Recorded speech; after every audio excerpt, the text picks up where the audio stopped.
Risers, and welcome to Rising with Christian. Today we have Kenneth Watson. Hey. Oh my gosh, he is an extraordinary, okay? He has his own meal prepping company called Esquire Meals, and I'm so excited to dive into your story. Welcome to our show today. Thank you for having me. It's been a joy. It's really exciting. Yes. So we're going to just rewind before Esquire Meals became a thing, okay? Okay. So tell me a little bit about, you graduated from undergrad, you went straight into law school. Tell me about your ambitions into law. Okay, so it's really crazy how we got there, right? Yeah. Because my father's a doctor, and so we have the same name, and growing up he would always say, you have to be better than me. I'm horrible at science. I had to take general biology twice. Okay. So that was not an option, right? Okay. And so in my head, the only thing that's equal to a doctor is a lawyer, and so that's been my ambition since I was in the 5th grade. I believe there's a poster talking about what I wanted to be when I grow up. Wow. It was a lawyer, the first black president. I missed that one. Okay. And playing for the Pittsburgh Steelers. I don't think that that's going to happen either. But I was able to knock one of those things off of that list. And so, after undergrad, I went to Connecticut and I interned for a year with my godparents. And that's when they just taught me the idea of like excelling. They have their own business. And it was all about like black excellence. And I got to sit in the room with these different CEOs that have these like huge companies and multi-million-dollar companies. I'm like, wow, this is pretty cool.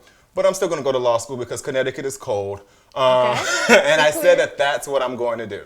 I went to law school and I got a doctorate, my Juris Doctorate, as well as one in comparative and international law. And then that's actually where I started cooking. So with being in Connecticut, my godparents are super healthy. Yeah. And they're totally different than my southern parents. So it's in the South, everything is deep fried. Yes, and, seasoned. Exactly. My favorite meal is fried chicken, macaroni and cheese, and collard greens. And it still is. Oh, my goodness. However, my godparents were like, no. So when I got up there, it was no pork, no beef, no chemicals, no preservatives. I called them hippies. And I had to work out, right? Because they were saying that there was a new way of life they wanted me to understand, and understanding that food can be medicine, right? Or your poison. And I didn't understand this paradigm shift that they were creating at that moment, but I am highly thankful for it now. Yes. And so while I was there, I'm technically eating off the land, lentils and all this other stuff I call it. I don't know what I'm doing with these hippie people. But then I started law school and I reverted back to my old ways. I'm going to Popeyes. There's nothing around Catholic. It's built up now, but back then it was just a Asian fast food place and a soul food place around the corner. So then I started to experience the dad gut and everything. I'm like, I need to start preparing meals for myself. Okay. I'm in class all day and I'm just eating pot bellies and horrible things that I'm just not supposed to be having.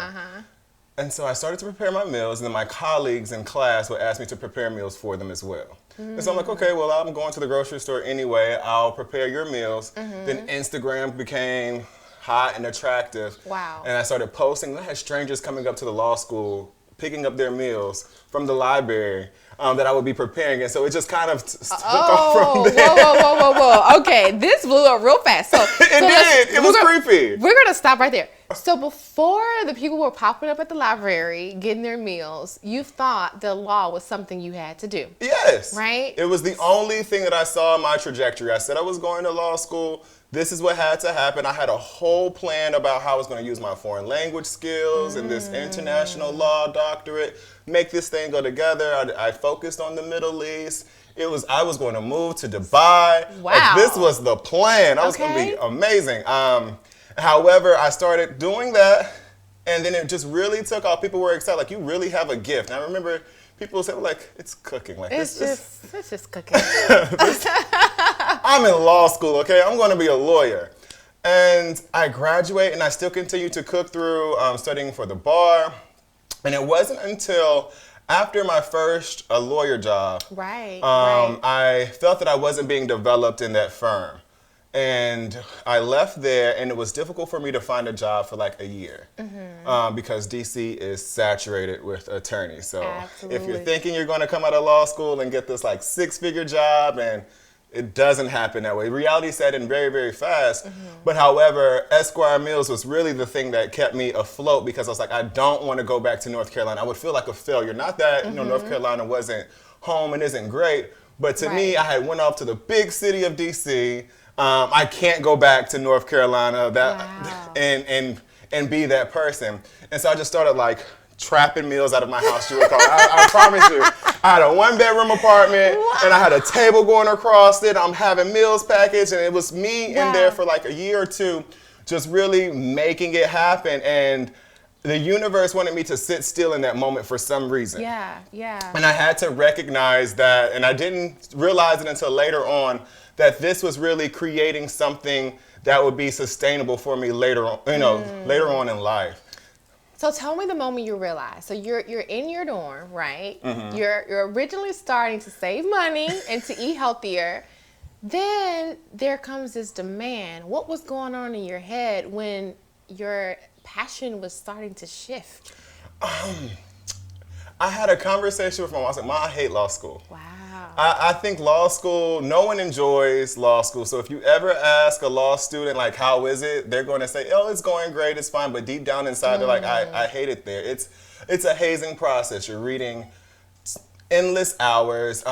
You're being sort of put on the spot to always have the answer. So it's really difficult when you're 21, 22, and you have to kind of be that person, that guardian for people. Right. So I just remember I was like, Mom, I don't want to do this anymore. Like, she was like, it's okay. Everyone feels that way. Just finish it. You started. I'm like, okay, whatever. And I'll finish it. And so it didn't kick until really studying for the bar. And that was the moment where I was like truly just by myself. And so on the weekends I would prepare meals. I'm like, I'm enjoying this, but this sitting here, studying for 12 hours a day, nothing in here but a cat. I'm like, this is boring. I don't know what this is. I don't know why I spend all this money going to law school like this. I'm not enjoying this. But then I wanted to continue and figure out, okay, I said I was going to do this. How does it feel to be a lawyer? And that first legal job where it just seemed like I just kept butting heads. And I'm like, this isn't where I'm supposed to be, but let's figure this thing out. Okay. And then I left there, and then really it just became truly my bread and butter for those, I think it was 2 years. And I was still applying to jobs. I'm still kind of wavering the way and trying to figure out, okay, is this going to work? Is this not? I need to get a real job. The lawyer job that I'm supposed to have. And I did get a position at a nonprofit organization. And I remember telling myself that I'm only getting this job so that I can get me a house and get a car and get stable. Right? Like I said, you have to be very careful what you put into the universe. So the job was cool for a year, and I got the house, I got the car. The checklist. Exactly. And the Esquire Meals is picking up, so I'm doing that on the weekends, but as well as I'm calling clients after I get off of work. Yeah. On my lunch breaks, I'm creating menus and figuring out new ways to kind of tackle stuff. So technically, I'm working 24 hours, right? Being very, very exhausted. And I'm starting to bring on a team. I had a partner at the time. Yeah. And I remember talking to them. I was like, I don't really want to do this, but we'll figure out. I hate this job. Like this job sucks. Wow. And so I created an action plan. Okay. You're about to do something about it. Exactly. Tell me about this action plan. So what was in it? The action plan was all about, it's sort of like how people have made vision plans real popular. But I feel like with vision plans, it's a lot of dreams, right? Yeah. You put these pictures, I want to go to Tahiti, I want this house or this body, but you never set a goal and a date to it. And you really figure out the metrics behind it. So with the action plan, it was like, I have 12 months, right? Okay. For that was 2018 or 2017, something like that. I have 12 months to do it. How am I going to make this happen? So one of the things when I said I wanted to leave my job. Okay. And so for me to leave my job, I needed to be making my salary or more, right? And so what does that look like for me? In addition to, I wanted to lose 30 pounds, like all this other little stuff. You look good. You look good. It's an 88 model, surprisingly, but it still runs pretty good. Good. But I really wanted to sit down and kind of break it down. I have a year. So if I break down that year into 6 months, what does 6 months look like? Now break that 6 months down into 3 months. Got it. 3 months into a month. Now what should I be doing weekly? Then what should I be doing daily? And then I can really mark off those goals to say, okay, I've hit this, and I've hit this. I missed the track here. Now I got to pick up the slack here because I'm falling behind my goal. Truly trying to recognize those metrics so that I can get to success. Now, be careful what you put out there because I finished that action plan, I think, in November. I left that job in January. It was Martin Luther King Day. 2 months later? Exactly. Okay. Right? And I wouldn't say that it was a process that was easy because the job just became uncomfortable to me again. And you have to realize that anytime you're comfortable, you're not growing. That's good. Say that again. Anytime you're not comfortable, you're not growing. Everything should be sort of like working out. Whenever you're working out, it should be difficult, but it shouldn't hurt, right? And it should be difficult because it's stressing that muscle out so that it can grow, it can be stronger, it can be better. And that's what I started to realize with every situation in my life, that when I was supposed to get out of it, it got truly uncomfortable. Like I couldn't bear it. I was getting hives at that job. It made it so stressful. And I remember calling my mom like, hey, clearly she's my confidant, right? Yeah. Mom, I hate this job. Just like I hate law school. I hate this job. And I want to leave it. And she's like, well, you have big person bills now. And I want to let you know that I cannot, provide for your whole lifestyle. So if you feel that Esquire Meals can take you there, do what you have to do or find a new job, but you don't have to stay there. So we had that conversation on Friday, Martin Luther King Day. I went in there and I cleaned out my desk and I sent them. You had a dream. Exactly. I'm glad you know what? I cleaned out my desk. And Tuesday, I was like, I will not be coming back because I had to look at what the job was doing to me and how it was just stifling my vision and my growth because I felt that I was so attached to it, right? I had to have this salary because it's going to make me survive, but I'm looking at my Esquire Mills bank account like I'm actually bringing in more than I did, working here and sitting at a desk for 8 hours. So really had to focus and take a step back to look at it like, okay, what do you want to do? You're young, you're vibrant. Worst case scenario, you can go back to a desk. However, enjoy life. And so that's kind of the ride that I'm on now. Just like, if it doesn't serve me, I'm not doing it. That's good. So Esquire Meals was birthed what year? 2000. I always forget this. Because it's different. It's like, when did the hustle start? Right. Or the hustle started. The LLC start? Right. The hustle started in 2012, and I don't think I got the LLC into 2017. Okay. But you've been doing it for a minute. Exactly. Okay. And still, I'm surprised that it's gotten me to this point because it's not like I went to a culinary school or I was trained by a chef. Yeah. It's just really been me enjoying the food that I like and honestly looking at food as my story, right? And I'm sharing my story and my passion with people. That's good. And as long as I continue to be passionate about what I'm doing, they'll enjoy what I'm doing. That's good. So what I love is that, like you said, you weren't trained by the top chefs in the world. So when you started cooking in your dorm, were you learning as you went? Did you have like a little skill growing up, or was this really started from scratch? Because I want to help my risers who have a dream but says, oh my goodness, I don't have experience, I don't have the background, I don't have a mentor. How did you get to this point? The only experience I can say that I had was I was a fat kid growing up. And when I say I was a fat kid, like I would stay in the kitchen with my mom just so I could lick the cake bowl. So she'd be like, here, taste this. What does it need? So that was the kind of experience I had growing up. Same when I lived with my godparents, when she cooked totally different. I'm like, what is that you're putting in basil? Fresh basil? Like, because in the South, it comes out of a can. Or you don't cook with basil. It's really like salt, pepper, and some bacon grease. And you have seasoned salt. You have the foundation for anything there. And so when she's adding all these things and building flavors, I'm like, okay, let me taste that. And I'm just taking mental note. And then when law school started, it's really trial and error, right? And everyone's saying, like, I'm not a good cook. Cooking scares me.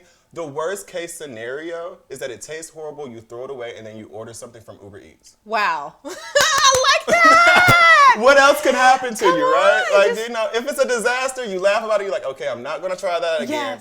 Get you something else to eat. We're going to try it again tomorrow or something else. And that's how I truly look at cooking. And then along the way, I just decided to take certain classes like on knife skills or molecular gastronomy or YouTube. YouTube is one of the platforms where you can, and Pinterest. Oh my gosh. Pinterest. Oh. If you could get lost in Pinterest for hours and just start to click around and say, okay, I want to try that. Okay. And then on Fridays, I have test kitchens where I'm in there with a glass of wine, and I go shop and get all the ingredients, and I'm just in there listening to Nina Simone cooking, drinking, and I'm like, okay, this was horrible. Uber Eats, someone. Okay. Or it was great. That's going to be on the menu. Wow, that's good. So what I hear is you have made cooking fun. Not only were you self-taught, but you found ways to make it enjoyable. So for that person, it's like, cooking is not for me. Like, what do you recommend? You said listening to music, going to YouTube. What are some of the ways? And as well as like invite friends, right? And a lot of times when we're not strong in something that we do, we feel like we have to work in a silo and kind of experience that failure alone. I'd like to experience my failure with friends. And I'm like, that was bad, wasn't it? How could this be better? Just like how my mother had me sitting on the stool growing up here. Taste this. What does it need? Okay, great. Because a surprising thing about me is I'm allergic to seafood, all seafood. But I have to cook it for a lot of my clients. Wow. So a lot of times I'm calling my friends over to say, hey, I got to figure out how to cook mussels. It's going to make me definitely ill if I try it. What does this taste like? What does it need? They're like, oh, it's good. No. What does it need? What does it taste like? Please explain to me what this journey your mouth is going on so I know what it needs. Because without them being brutally honest with what it tastes like, I could be given something that tastes horrible because I can't try it. And so I'm creating this recipe from off what they're saying. Wow. So what I'm hearing is like, do not allow limitation to stop you. So if you don't have the resources, i.e. an allergy, or the finances, right? Or the following, use what you have, use who you have, and allow it to work all towards your good. I definitely agree. A lot of times we think that we have to have the piece of paper to say that we're this. And I'm probably the wrong person to give that type of advice to because I have a lot of pieces of papers because I went to a lot of schools and everyone's like, you have the piece of paper. I'm like, but I don't have it in cooking, which is what is supplying my everyday needs. It's really you sitting down and choosing to become an expert in your craft. That's good. And we have so much at our fingertips that we're not, utilizing. That I think that we're doing a disservice to ourselves by saying, well, I have to go to X school or go to under this person to figure it out. So figure it out on your own first, and whenever you get to a roadblock, don't be afraid to ask questions because those same experts will respond to you in a DM or say, well, come and let's cook together. Like, let's figure it out. Don't be scared to ask those questions, but as well as you have to seek out those answers as well. That's good. That's good. So I love you not only cook like these excellent cuisines, but in this world that is very health conscious, you cook healthy food and you've been featured in so many places. And I was reading in one article in the magazine that you were featured in, you talked about how food is wealth and how it is a catalyst to good wellness and good health. And so how do you view food as a vehicle towards wellness? Is it in the preparation? Is it in the quantity? Like, how do you use this towards the overall wellness? All of the above, right? So when I break it down to a lot of my clients, I'm saying visualize your body as a car.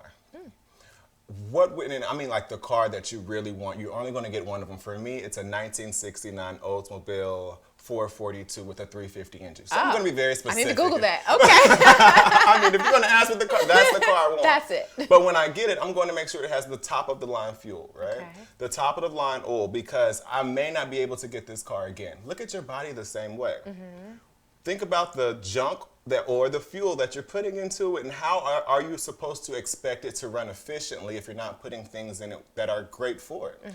And so I think that food can either be your poison or your medicine. It's really figuring out what you want it to do for you. So breaking down those ingredients such as ginger and lemon and honey and those antivirals that they have in it. They create the medicines that we take from a lot of the herbs and foods that we shy away from. Even speaking to some where they're like, well, those vegetables are going to make me use the bathroom. That's what you're supposed to do, right? That's pretty good. Because it's your body releasing toxins. Yeah. And so that it can be better. So truly understanding how this food is working in your body and how it makes you feel being one with yourself, because if you were to drink a green shake, you know the next morning you feel better than if you were to eat my fried chicken, macaroni and cheese, and collard greens. I understand, but as soon as you eat it, you get the itis, right? Yeah. And you want to lay down, you get very lethargic, you don't want to do much, compared to if you were to eat a salad with those superfoods, you're like, okay, let's tackle the day. You have to be cognizant of that, right? But as well as you don't want to, you can't eat healthy 24/7, it wouldn't be fun. You couldn't go to the cookouts, right? It's about that balance. Good. And so you have to preach balance as well, but also looking at what the balance is. So if you're eating well Monday, Tuesday, and Wednesday, but Thursday you start to slide down, Friday, you're doing whatever, Saturday you're out with friends and you're drinking and doing all of that, Sunday, fun day, that's 4 out of the 7 days that you're eating horribly. Got it. So readjust that balance to say, okay, this one meal I'm going to splurge on, but I'm going to bring it back into motion with the healthier eating and making healthier choices. It's not going straight to organic and cardboard food. I was speaking to some of the homeless veterans the other day about finding healthier alternatives to food. And I said, so what is your idea of healthy food? And the first thing they said was like organic foods and all of this super expensive stuff. I'm like, that is healthy. But also being healthy could easily be, instead of having potato chips, you have some sweet potato bites. Or instead of having it fried, you have it baked. And so those different small things that you can tweak so that you're adding those benefits into your daily diet compared to going strict, and I'm going to be a vegan tomorrow. I commend people that are vegan. However, that is not my ministry. So be clear. Let's stay in your lane. Exactly. And so you don't have to go from one outlier to the next, just understand that there's a journey to it and you can fall somewhere in the middle and still be healthy. That's good. And I love that because, some of our underserved populations, I know that you're out in Baltimore, the outskirts of Baltimore, some of our neighborhoods have food deserts. We don't have the Whole Foods. We don't have the organic places. And so what you're saying is you can use the items that you have in your local grocery store and make the best out of it. Because I do know vegans or vegetarians who aren't balancing their diet and they end up, suffering from various nutrition deficiencies. And so what you're saying is just modify it. A little here, a little there makes a big difference. Yes, and I live in one of those food deserts, and we just bought a couple buildings in the food deserts to bring healthier food into the food deserts. Wow. And I tell that's my doctrine that I preach across Baltimore, is that with the vegetables and the meats and everything that you have within those grocery stores, you have the bases there. Now it's how you prepare them. So when you cook that broccoli, make sure that it's still green at the end. Sometimes we cook broccoli so much that the broccoli is beginning to lean. And then you cooked all the nutrients That out used of to be it. me. I used to cook that broccoli for hours. Exactly. And that's how we cook our collard greens, right? Grandma puts the greens on there for 6 days and then it's ready. However, you've cooked out all the nutrients, right? It has no crunch, it has no life. Or we bring that frozen bag out and we put it there and we think that this is eating healthy. No, come on. And sometimes we need something quick. It's healthier than, like I said, it's the road. And you don't have to be on one side or the other. It's okay to fall somewhere within the middle, but understanding and being educated on where you may be slipping or you can do slightly better, because if you have that action plan, in 1 month you're doing this, in month 2, then quarter 1, quarter 2, you're just slightly trying to get better as you grow. Got it. Because you don't want to stay comfortable in what you're doing, because you can always figuring out ways to better yourself. That's good. That's really, really good. So I know there are some viewers right now that says meal prepping is cute, but I don't have time for that. So for people who aren't purchasing from Esquire Meals, if they want to take a week and kind of do it on their own, how do you motivate people to just, is it making a list before you go to the store? Is it, calling a friend to get some recipes? Like, how do you motivate people who want to do this in their own kitchens? Proper preparation prevents poor performance. Okay. And so I do honestly believe that you have to create a list, talk to friends, do all of the above. Because if you go into the grocery store blind, you're going to get chicken, broccoli, and rice. And when you go home, you're going to have chicken, broccoli, and rice for Monday, Tuesday, Wednesday, Thursday, and Friday. That's true. I bet you by Wednesday, you're going to be tired of chicken, broccoli, and rice. And you're going to go to Chick-fil-A and get the #1 with the big fry. Yes. And then we're going to go back down that slope, right? And so the hard thing, and I do agree, meal prepping is very, very difficult because to be successful with meal prepping, you have to have variety. You don't want to eat the same thing every day. We aren't programmed to that, especially when that juicy burger comes walking past your desk from your colleague that cares less about eating healthy. And so that variety is what's going to get you to be successful on your plan. So really sit down and say, okay, on Monday I'm going to have this, Tuesday this, but figuring out ways how you can use those same ingredients is truly the science behind proper meal prepping, because therefore you're not in the kitchen 12 hours on Sunday fun day when your friends are, having mimosas and living their best lives, and you're sitting in the kitchen and then you got to clean it up. And you have to That's good. So I think if you were to sit down and say, this is what I'm going to have, and these are how these ingredients can work for me in different types of meals, then you'll truly be successful. That's wonderful. That's wonderful. And I love the diversity of the customers that you serve in Baltimore. Oh, yeah. You serve hundreds and hundreds of customers. So tell us a little bit more, like what type of meals do you like to cook? What customers do you serve? So we go all the way from, we service a couple of homeless shelters, cancer treatment centers, all the way to bodybuilder competitors. So you can understand, like, there's a huge trajectory of people that we're kind of feeding. And so the meals that I truly enjoy are the people that kind of land in the middle, right? Okay. Because they're just like, I want to eat healthy. It's not that I have to have, our competitors, they have a very strict meal plan, and believe me, I'm a competitor, so I know it's going to be chicken and asparagus, tilapia asparagus. It is what it is because Coach has created the plan, and you have to stick to the plan. That's good. However, there's some people that are just like, I need to eat better. I want to lose a couple pounds here or there. I want to be more health conscious. And so then they can have the baked fried chicken and the sweet potato waffles or the shrimp and polenta grits. And figuring out ways how to make those Southern favorites healthy, or even going to like a vegetable lasagna or a vegan lo mein. And so those things are fun because they taste good. I'm like, I'm surprised that this is healthy. And I felt like, I'm surprised. And I think that that's the joy that I get from my clients. And they send me a text message like, hey, I lost like 12 pounds since I've been eating with you. And it doesn't feel like I've been on a diet. And I don't like to say diet because diet automatically assumes that you're being restricted from something. I like to look at it as a lifestyle change because, again, we're on that scale somewhere in the middle. We can have some fried chicken when we want some fried chicken. Right. However, it's not every day. Got it. Or we're having that baked fried chicken where it's not in that deep fry. Or we're going to have some grilled jerk chicken that's not with all of those like salts and different types of sauces that are placed over it. Figuring out ways how to kind of cut those calories back and add more herbs and vegetables into it, so it kind of tricks your mind into having it. Wow, I love how you get excited talking about food. I do. I told you I was a fat kid growing up. Right? No, but it all came full circle. Even your name, you went to law school, Esquire Meals. You pulled that experience out, and it's a part of your platform today. So it's all full circle. When you put it like that, and I don't realize it until now. I remember when I used to go on those legal interviews and talking to people about my experience, it would be like all over the place. I'm just like, I know this man is not going to hire me because he's like, your background I could not connect the dots. But now, hindsight being 2020, I'm like, everything happens for a reason. Everything. And you have to enjoy the process. Everything. And there's going to be times where you can't see out of the tunnel. Like you don't understand why life is happening to me. And you have to change that viewpoint on that. And it's like, I'm supposed to sit in this moment to figure out something.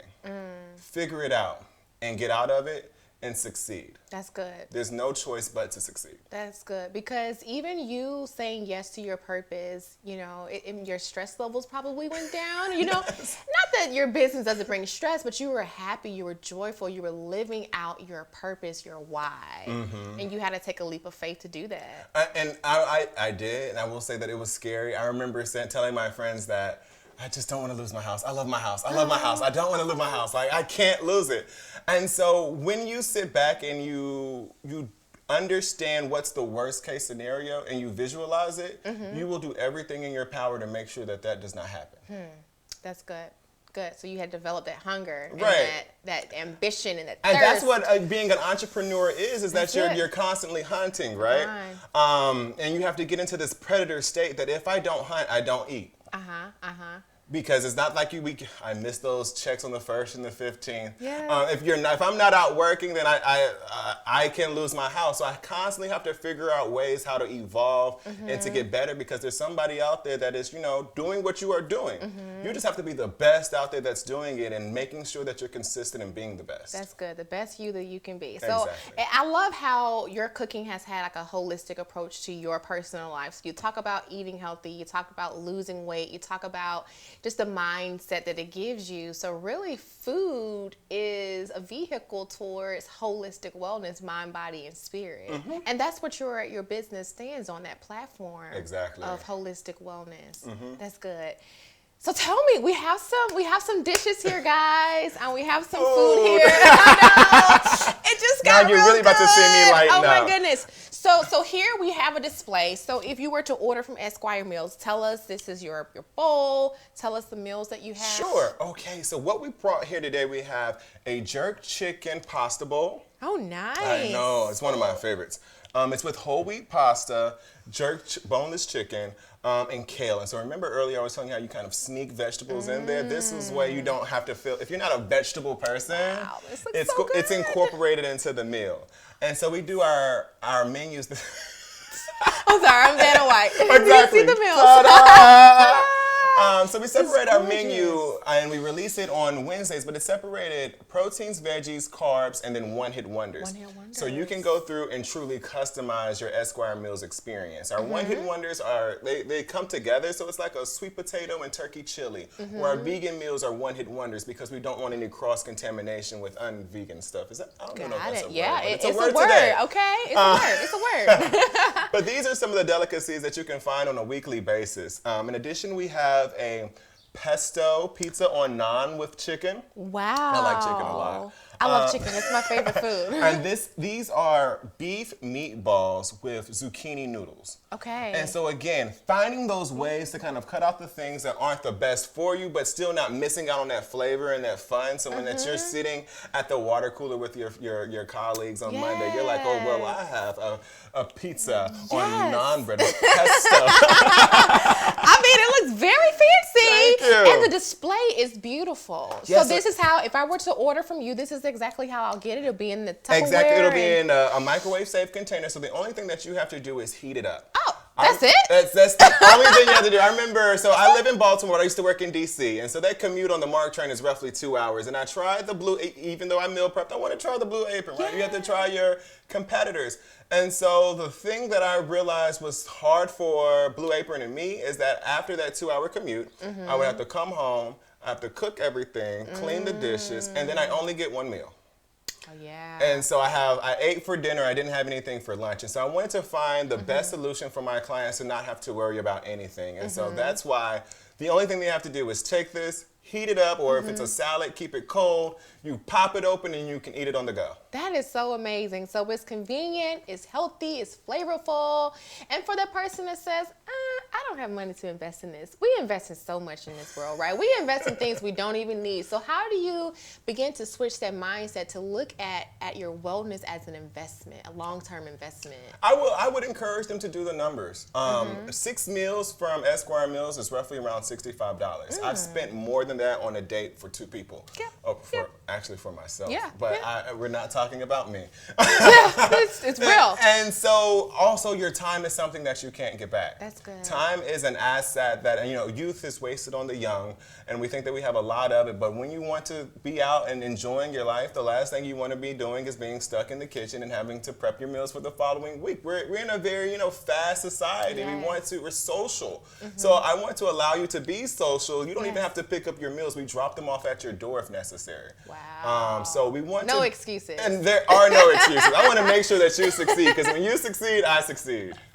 That is so great. So I know that you're out in Baltimore, but for those, my risers who are listening, for those who want to connect with you further, because I found you on Instagram. I mean, I'm DMing him. He doesn't know me. He's so friendly. He's like, sure, I'll come. I was like, really? So how can they connect with you? What are your social media links? So Instagram is my favorite. So on Instagram, we're Esquire Meals. You can go to our website, www.esquiremills.com, and also Facebook at Esquire Meals. Good. I would say subscribe to the website. Because whenever we're having our intimate dinners or we're having any type of promotions, you'll get that first. But as well as if you were to create an account on our site, you'll get the menu text to you on a weekly basis. So you don't even have to purchase. You can just see what's coming up. And if that's the week that you want to opt in, you can. And if you refer a friend, you both get $10 added to your cart. So you don't even have to order, and you can already get $10 That's off. a meal. Exactly. And it will definitely, you can add on breakfast, you can add on snack options. Like, we want to make sure that you stay properly fueled throughout the whole day. Wait, you offer breakfast and snack options too? Yes, vegan, keto, gluten friendly. Like, we want to make sure that we are there for you. Oh, this is everything. Well, I am so excited. Rises, I hope and pray that you really connect with him. I love to end my segment with rise moments, right? Okay. So what is one thing that you can motivate our rises with? You know, for people who are trying to figure their way out, they figure out their why, figure out their next business adventure, it gets tough. Yes. So what is one thing that you can say to motivate them to continue to rise? The one thing that I would say is recognizing fear. And fear is false evidence appearing real. That's good. And so when you look fear deep in the face and you understand what's the worst case scenario, then you can create any type of possibility available. So don't be afraid to kind of sit in that moment and look at what is the worst place that I could be if this does not work out. That's so good. And then you'll figure out how and why it should work. That's good. That's good. All right, Rises, we are going to rise above fear. Thank you so very much for your time. I've had a blessing. Go on his site, get your meals, and let's rise in our holistic wellness. All right? Mwah. Love you guys. Bye-bye.